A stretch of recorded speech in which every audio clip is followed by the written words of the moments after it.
Hi guys, so ito na nga guys, no, magre-ribbon na naman ako ngayon guys dahil nga sobrang kulot ng buhok ni mother. So ito na nga guys, 1 year na nakalipas kaya magpapariban na naman siya.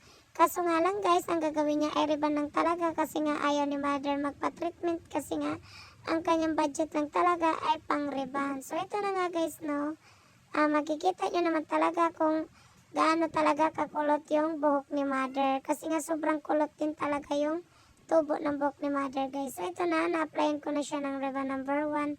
So alam nyo ba guys, ang buhok kasi ni mother ay manipis lang din naman talaga kaya madali lang din siyang i-ribbon.